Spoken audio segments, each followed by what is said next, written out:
2 years in, Prop 12 housing that works with Brent Hershey from Hershey Ag. Welcome back to Swine Web, Brent. Good to be here, Jim. I think the theme of today's episode is you guys have been implementing Prop 12 for 2 years. Can you walk us through the compliant sow housing system, specifically the individual sow condos and group gestation pens? Sure. So again, I think we saw this Prop 12 thing coming, and we studied the system, what system we wanted to go to, and we elected to go with open pen housing. We hold 8 to 9 sows in an open pen for our gestation period, but we really struggled with what to do with their breeding area, and we've seen various breeding systems that were tried in the industry. We weren't satisfied with what we saw. So we started experimenting with some of our own things and decided probably 4 years ago what we were going to do. So when we put it in motion 2 years ago, we had really vetted it pretty hard, and we decided to put in what we call an individual sow condo to hold our sows when they are weaned out of the birthing rooms and come out to the gestation barn. And we're weaning them, we're drying them up, and then we're going to breed them, obviously. And we elected to go with this individual sow condo system. Some of the reason for that was we wanted to be able to keep them housed individually, all those advantages, and as she goes through the transition away from being weaned and having her litter weaned off of her, and also as she cycles in the heat and is bred, we wanted to have a way to continue with individual housing. That was painful from the standpoint of square footage because it takes about 46 to 48 square feet to do that, an animal. Much more than the California standard, Prop 12 standard, but it allowed us to individually house those girls and work with them and they have room to turn around. And we have been that. So that's the system we went with for the breeding. It's in operation 2 years now, and there's nothing we would change about it. That if we were building today a new barn or converting a barn, we would put in the sow condo housing system for the breeding area. So we do that. We breed them in that area. We keep them in there about 3 weeks, and then we move them to the group open pens of 8 or 9 sows. So, Brent, how is labor efficiency compared to your old gestation crate system? So that's something we really studied hard, and it's a reason why we went with the bigger individual sow housing. The simplicity of running that. We don't have any putting animals away or letting them out. We don't have any record keeping to do. That animal is isolated in her individual sow condo for an entire 3 weeks. We know where she's at as we're breeding her, keeping track of the breeding record, managing her. And what we see is from the labor standpoint, it really made no difference in our labor usage for breeding. And the same thing has held true in our open pens. So we had barns that were totally gestation crate barns. We went to the Ohio standard probably 10 years ago, 8 years ago. And now here we are in the Prop 12 standard, and we've not seen any difference in labor per thousand. We track labor work per 1,000 sows in our system. We track it on a quarterly basis, bi-weekly, quarterly, yearly. And what we're seeing is that same hours per 1,000 sows is the same in our new system as it was in the gestation crate system. So we're very happy about that. So, what 30-day pregnancy and farrowing rates are you seeing, and how do those compare to the previous benchmarks, Brent? That was a surprise for us. We saw our 30-day rates climb. We have instances where we are hitting 94s, 95s, 97% 30-day rates. But then the ultimate tell is what's happening in our farrowing rates. And we just ran a report here, and this is typical. In the last 10-week period, both farms are within 2/200th of a point of just like 90 and a half 90.3% farrowing rate. So that includes everything, any fallouts that happen, anything that happens after a 30-day rate, and what we're experiencing in the farrowing room. So we're seeing that as a 1%, 2% higher average farrowing rate than we were experiencing before. Obviously, we're into this thing 2 years. It's been interesting. The second year, as we got into the second full year, we learned more about running the system, operating the system, and we're getting better and better at it all the time. So we look to see what we're going to do in the next few years as we work that system. So sow mortality is a major concern with group systems. How have your numbers changed and what's driving the improvement? Yeah, that was a surprise for us. We were running, one unit was running at just a little bit over 5% for an entire quarter. But right now, currently, the last 2 weeks, we are at, and I've got the reports right in front of me, we're at 8.89% at one farm and 8.88% at another. And that's been typical.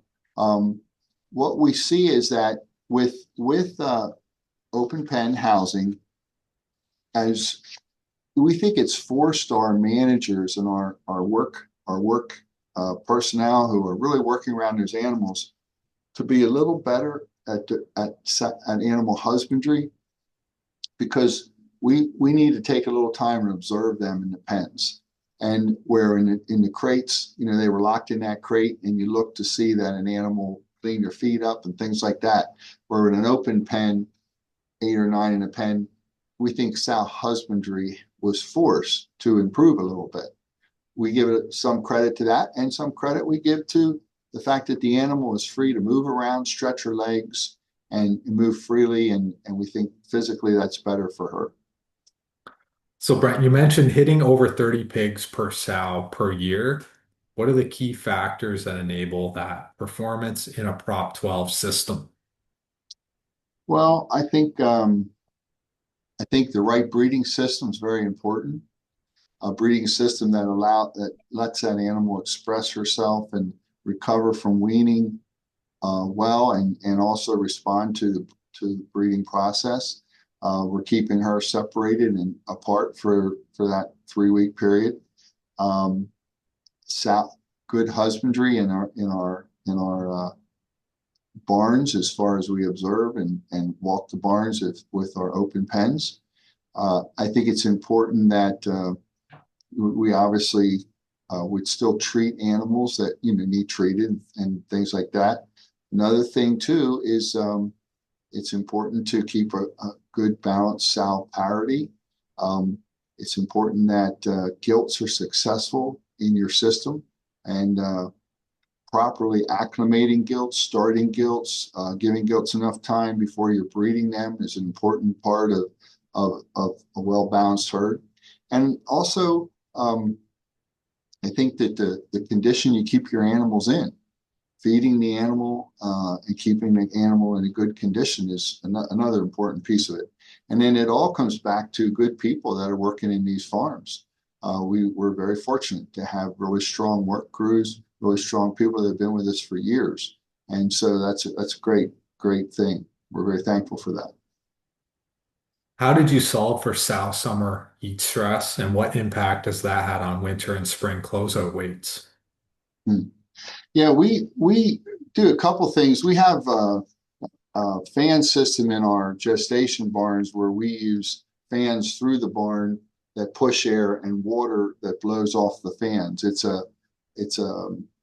different than like an evaporative cool cell system, and that gave us a great improvement. But what we also saw as we went to the open pens is, as those animals had more room and they could spread out, we just saw through heat waves of 102, 103 degrees for 3 days. We saw animals that didn't get in trouble. There was no, you couldn't observe any heat stress on those animals. So we're obviously cooling with our fan water systems that through the barn, and the barns are all tunnel ventilated. but by just simply giving them more room to spread out on those floors and more room for their for their space, their particular animal space, we don't have any animals laying against each other through those heat waves, and we saw just it was pretty surprising how comfortable they were in those extreme heat events. And we have them; they last a couple of days, and when it stays up over 80 degrees all night long, that's hard on animals. And what we saw is they just no problems. So at the end of that, we think that that's giving us a boost on our grow outs operations because we're seeing some of the fastest average daily gains in grow out through the fall, winter, spring months that we've ever seen. Some new highs as we measure our system, and we think that that has a piece of that goes back to heat stress on those sows in the summer, on those embryos when those animals are pregnant in gestation prior to birth, and that has an effect. There's a lot of research that supports that, and we think we're seeing it in our system.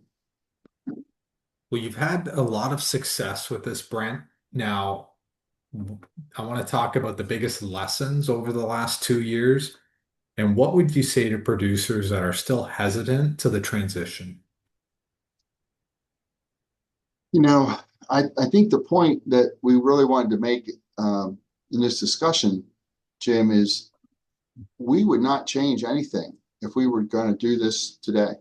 If we were building a new facility today, we would build sow condo system for breeding, and we'd build open pens. We're not opposed to the ESFs. We think there's some pluses with them, good things. We didn't think it was right for our existing facilities. We were building a new farm. We'd certainly take a hard look at that. But we have to really question what we're trying to gain with that.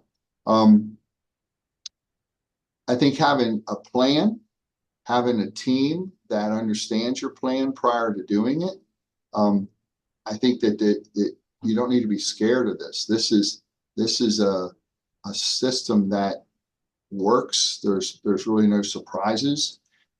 And I think that the issue is if you're going to make an investment and convert facilities, if you're going to remodel or one barn we remodeled in the exact same footprint, another barn we added a building, we added a third barn so that we could be Prop 12 compliant. We're an open book, we're an open door to anybody that wants to look at our system. You can build a system to this standard and be comfortable that you're going to have an efficient operating system that's going to stand the test of time. And that's always a concern when some of these systems were tried and 3-4 years in they were remodeling them again. And that's what we're pretty excited about. We can take that off the shelf. This is the future. So as we look into the future, do you see the housing model as scalable across the industry, and what improvements are you planning next? Boy, absolutely, it's scalable, no question. It's repeatable. You've got options for existing barns, new barns. The breeding system is completely proven. Right now, I think we're going to run the system. We're still anxious to see how we can further tweak it over, what I think there's more areas we can achieve a higher level than we ever did. I think it opens the door for some higher production levels because we're giving the animals more room and it's better for them. So I think that just working that, we don't really have any initiative plans at this point to change anything going forward. We identified that we didn't have enough light in some of our barns. We put more and better lighting in, and that's nicer to work in, nicer and when we looked at light for animals and things like that, having enough lighting. We did a few upgrades like that, but other than that, we're pretty. One project we just did some automatic sow drop. We dropped feed with drills and things, and we put those automatic drops in, and people really like that. It's things like that. but things that make life easier. We have all automatic sow feeding in all our farrowing houses, so that's all done. Was done years ago. Well, keep up the good work, Brent. Thanks for joining us on the 2 years in Prop 12 housing that works. Okay, thank you.